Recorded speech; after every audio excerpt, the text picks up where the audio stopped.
So guys, अब हम start करने वाले हैं मैनेजमेंट एज अ साइंस। देखो, मैनेजमेंट क्या है? हमारी मैनेजमेंट जो होती है वो एक साइंस होती है। और कैसे?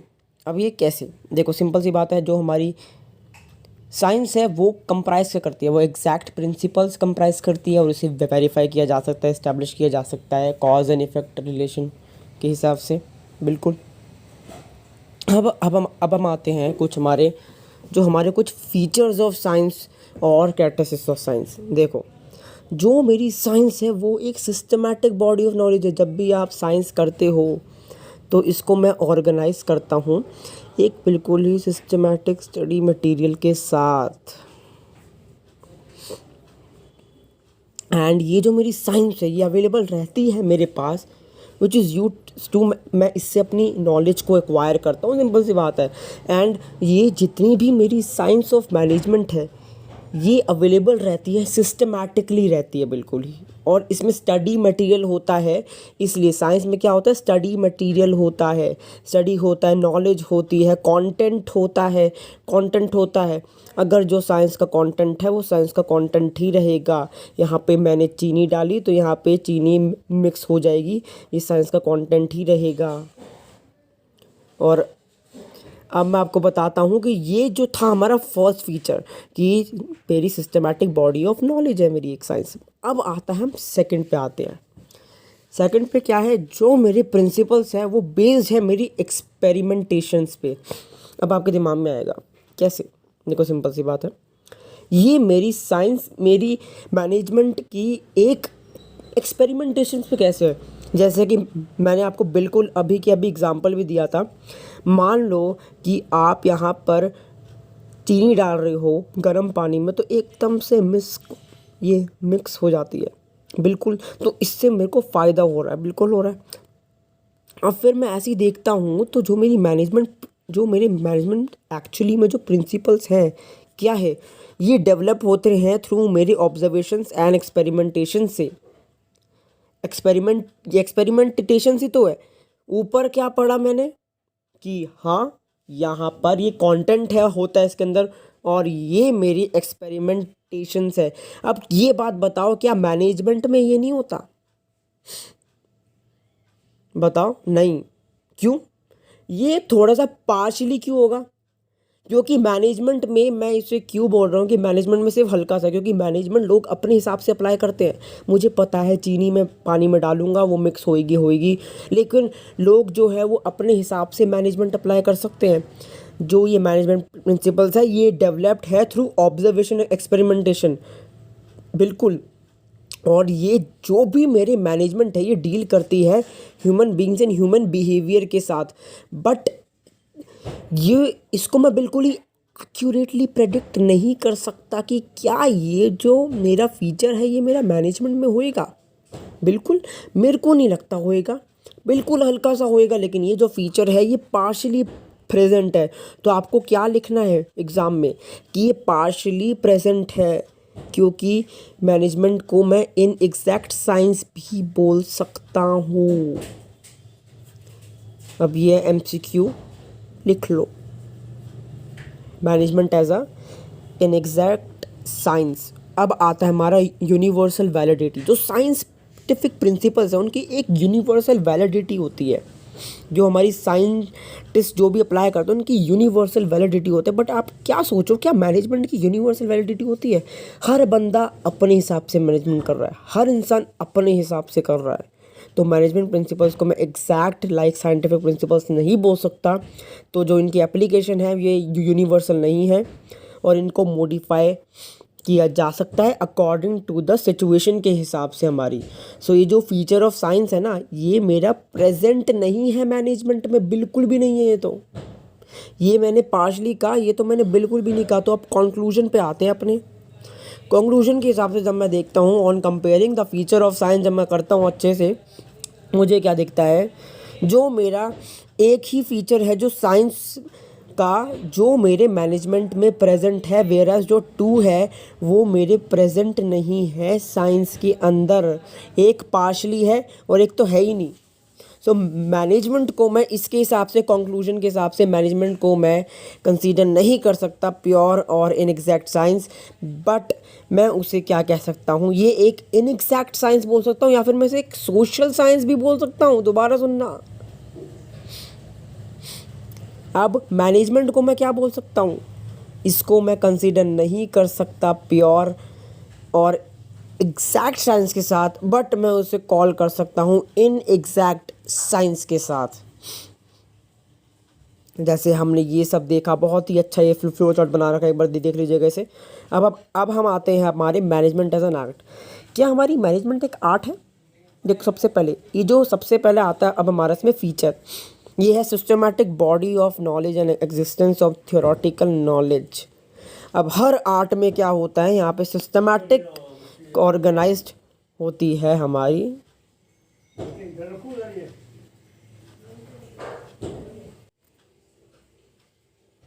अब हम ये आते हैं कि हम सिस्टमैटिक बॉडी ऑफ नॉलेज है, जो मेरी एक आर्ट होती है, उसके अंदर एक थियोरेटिकल नॉलेज आती है कि हाँ ये यहाँ मेरा ये सब था। और जो भी हमारी आर्ट जो भी आपने पढ़ी है, यहाँ पे सिस्टमेटिक और एक ऑर्गेनाइज स्टडी मटेरियल होता है कि नहीं होता? बिल्कुल होता है, और ये एक्वायर करता है थियोरेटिकल नॉलेज ऑफ आर्ट। अब मैं एग्जांपल के तौर पे बोल सकता हूँ, जितनी भी मेरी वेरियस बुक्स है ऑन डिफरेंट रेगास, वो अवेलेबल है म्यूज़िक पे। मान लो ये सब हो गए मेरे म्यूज़िक के दोहे हो गए, ये सब हो गए, इसमें है कि नहीं है? बिल्कुल है यार।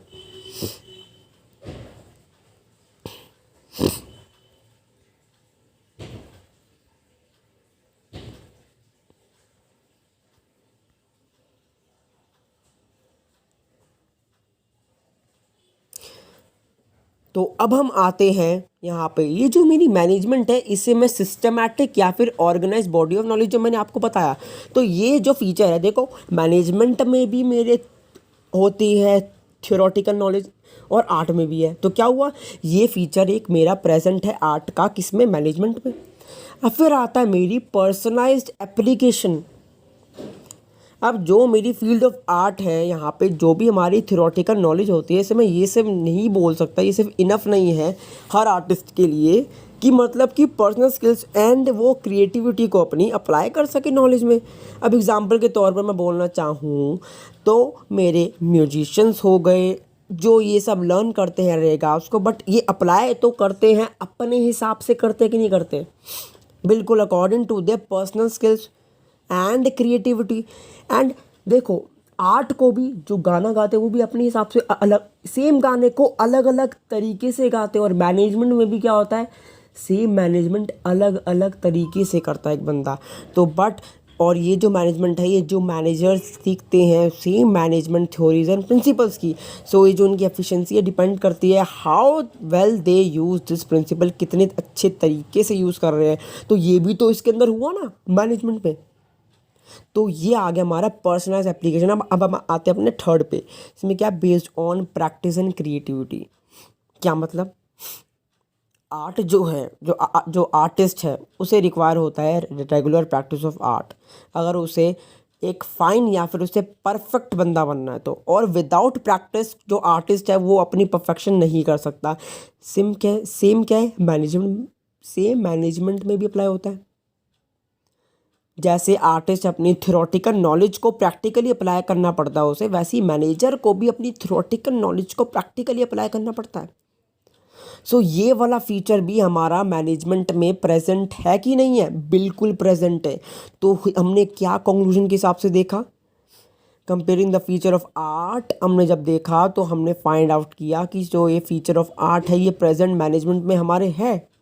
तो हमें क्या दिखता है कि जो हमारे मैनेजमेंट एज एन आर्ट है of getting things done by others, हमारी मैनेजमेंट ऑफ आर्ट अच्छे से हो रही है। तो हमारी मैनेजमेंट को मैं बिल्कुल प्योर, एक आर्ट को मैं प्योर मैनेजमेंट बोल सकता हूँ। और यहाँ पर ये हमारा फ्लो चार्ट आता है कि management both science and art. जो मेरी मैनेजमेंट है ना भाई, वो मेरी बोथ साइंस भी है और आर्ट भी है। लाइक जो मेरी साइंस है वो सिस्टमैटिक होती है, बिल्कुल ही मतलब क्या, बिल्कुल ही कि हाँ सिस्टमैटिक तरीके से मैं बोल सकता हूँ ना उसे, और वेल अच्छी भी होती है, उसमें नॉलेज मिलती है आपको। और आर्ट में भी क्या होता है, उसमें भी आपको पर्सनल स्किल्स होती है, क्रिएटिविटी होती है, अप्लाई करते हो आप नॉलेज को एक बेस्ट पॉसिबल वे में अप्लाई करते हो।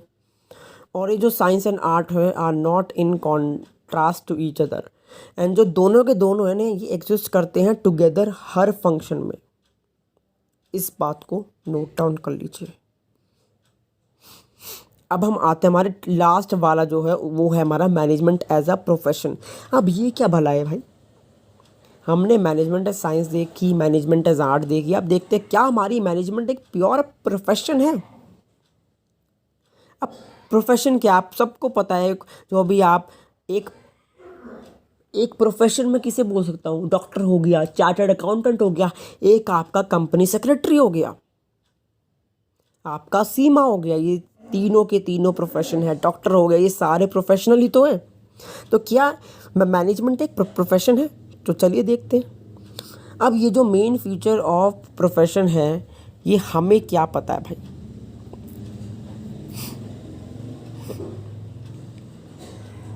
हमारे दिमाग में क्या आता है कि भाई ये जो मेन फीचर ऑफ प्रोफेशन है, ये वेल डिफाइंड, सिंपल सी बात है।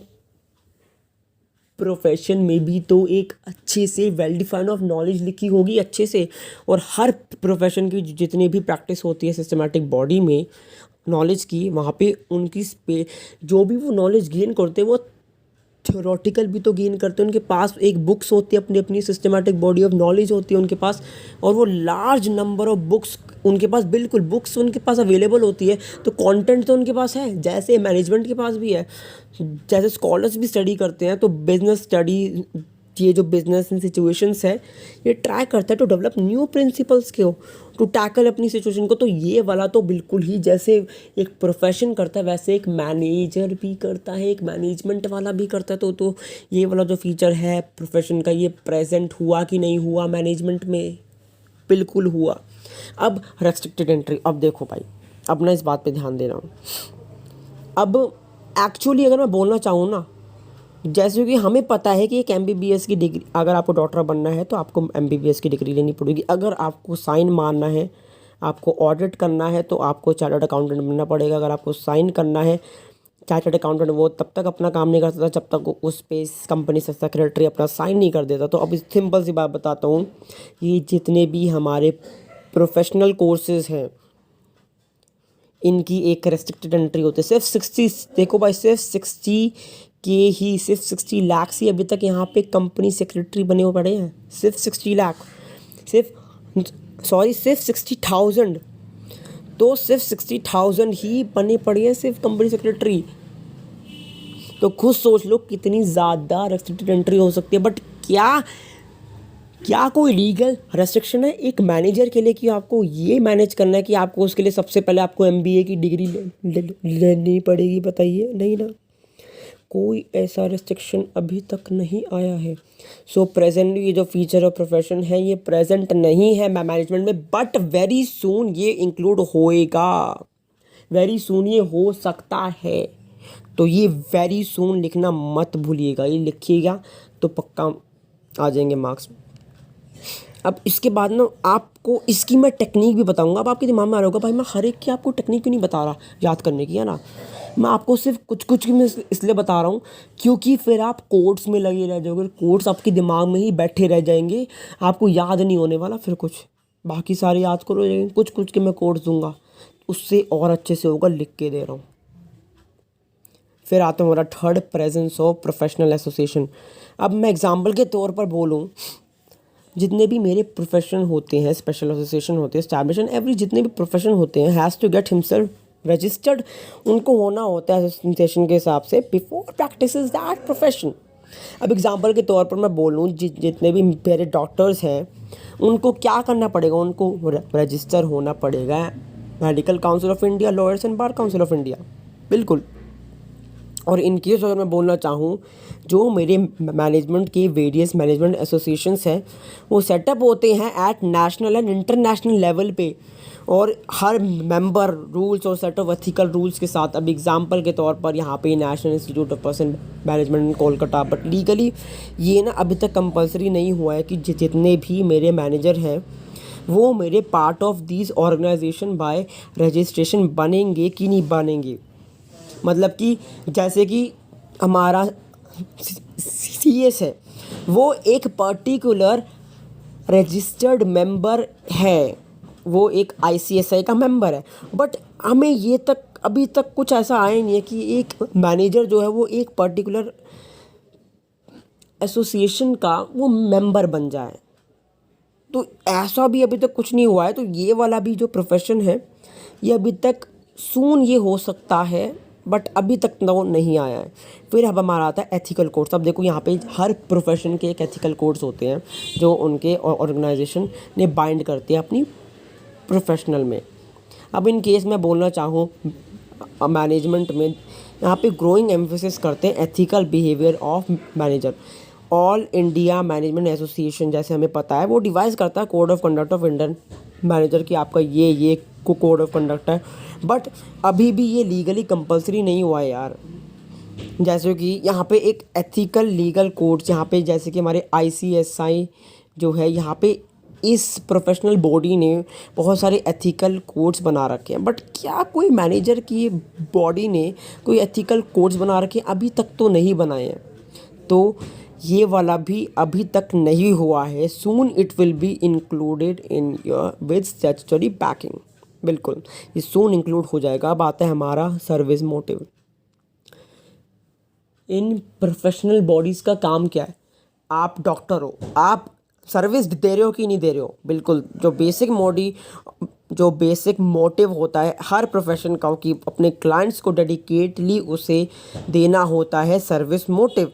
वेराज अगर मैं बोलना चाहूँ जो बेसिक पर्पस होता है मेरे मैनेजमेंट का, ये होता है कि मेरे को अपने गोल को अचीव करना है। बिल्कुल। तो मतलब ज़्यादातर क्या आपके दिमाग में आता है कि मेरे को तो सिर्फ प्रॉफिट ही कमाना है? क्या मैं कुछ सर्विस मोटिव भी कर सकता हूँ? नहीं, आप करोगे ही नहीं, क्योंकि आपके अंदर वो ऐसी भावना ही नहीं है। आपके दिमाग में हमेशा रखा जाता है बिजनेस ऑर्गेनाइजेशन का मतलब होता है the goal can be profit maximisation. Service motive कुछ आप सर्विस देना ही नहीं चाहते किसी को। और अब नाउअडेज जो प्रॉफिट मैक्सिमाइजेशन है, बट बहुत बार अगर मैं बोलना चाहूँ ना तो अब ये थोड़ा बहुत कम भी हो गया। अब मार्केट में सर्वाइव करने के लिए बहुत सारे बिजनेसमैन्स को उनको एक सोशली सर्विस मोटिव भी अपना रखना पड़ेगा अगर उन्हें सर्वाइव करना है। तो ये भी अभी तक तो इंक्लूड नहीं हुआ है, बट सून ये भी इंक्लूड होने वाला है। अब इस पूरे को के दिमाग में आएगा कि सर याद तो कि हो तो जाएगा, बट याद करने में दिक्कत आएगी। इंटरेस्टिंग तो है ना। अब याद करने का भी मैं आपको बता देता हूँ किसने मना किया है।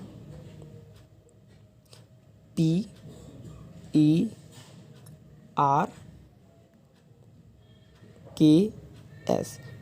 पर्क्स। अब इससे क्या, अब ना अभी आपने चॉकलेट खाई होगी पर्क्स नाम की, 5 रुपए की आती है। तो अब इस बात से आपको समझ में आ जाना चाहिए कि आपने कभी ना कभी तो चॉकलेट खाई होगी। अभी चॉकलेट जब आप खाओगे ना तो आपके दिमाग में एकदम से आ जाएगा कि हाँ पर्क्स के नाम से मैंने ये पढ़ा है। तो मेरा सबसे पहले पर्क्स में, अगर मैं आपको लिख के दिखाऊं खुद ही, पर्क्स मैं लिख के दिखाता हूँ। पी सबसे पहले है पी। मेरा पी से क्या है? मेरी प्रोफेशनल एसोसिएशन। बिल्कुल। मेरा ई से क्या है? Existence of ethical association, existence of ethical codes, मेरे जो एथिकल कोड्स है। आर से क्या है? रेस्ट्रिक्टेड एंट्री होती है प्रोफेशन में। के से क्या है? नॉलेज होती है प्रोफेशन में। एस से क्या है? अरे सर्विस मोटिव है कि नहीं है? तो भाई पूरा याद हो गया कि नहीं हो गया? दोबारा बोलो, मेरे साथ बोलो। पी से प्रोफेशनल एसोसिएशन, ई से मेरा हो गया एक्सिस्टेंस ऑफ एथिकल कोड्स, आर से हो गया मेरा रेस्ट्रिक्टेड एंट्री, के से हो गया नॉलेज, एस से हो गया सर्विस मोटिव। अब देखो मेरे दिमाग में क्या आया, आपके दिमाग में एकदम से आ गया। अब यार इस बात पे तो सब्सक्राइब बनता है यार। सब्सक्राइब करो, ठोको लाइक यार। क्या क्या कंजूसी करते हो यार।